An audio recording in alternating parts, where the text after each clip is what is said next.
This all started one night when I was home alone mid-November. My parents and my younger siblings had gone to visit my grandparents in London. Since I had the house to myself, I wanted to invite my friend Charlie over. It was about 8 PM and I was just about to message Charlie when I heard a loud thud coming from the downstairs window. I was upstairs laying on my bed, so I got up, crept downstairs and peered through the blinds.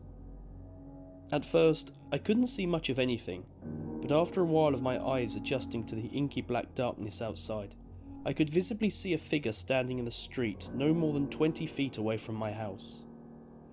I can recall in great detail what the person was wearing. They wore a grey hoodie, black trousers, black shoes, and a fuzzy grey beanie that sat lazily atop their head. The person's face wasn't very clear, but from what I could make out, it was a man with what appeared to be a crooked smile.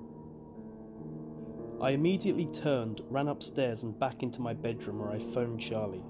I told him about the strange person standing outside.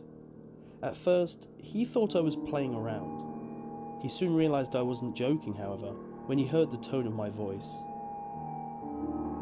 After a while of talking, Charlie arranged to come around my house. Since he lived a good 10 miles away, it would have taken him approximately 15 minutes to arrive.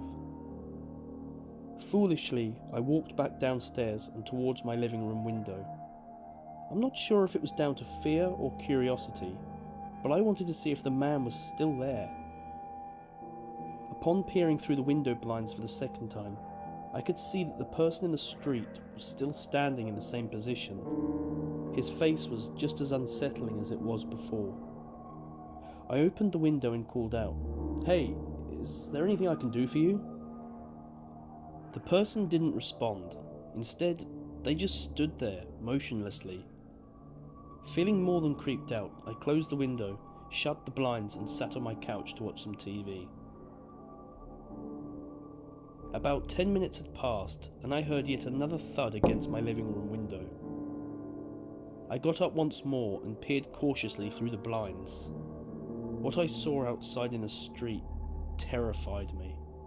Not because I was in any danger necessarily, but because of how strange it was.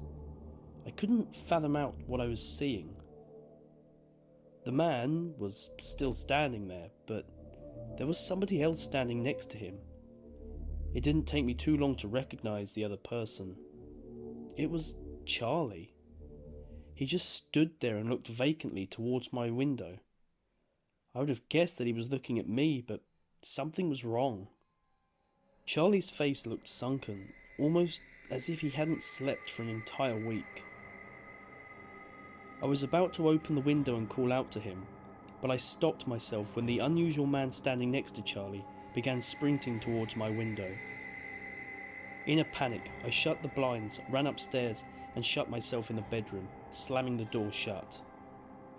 Suddenly, the phone laying on my bed vibrated. A text came through from Charlie reading, "Hey man, I'll be there in about 5 minutes. I'm just at the petrol station." I soon realised that whoever was outside with that man was not Charlie. I was taking everything in when I noticed something in the corner of my eye. There, in the far corner of my room, stood the grinning man from outside.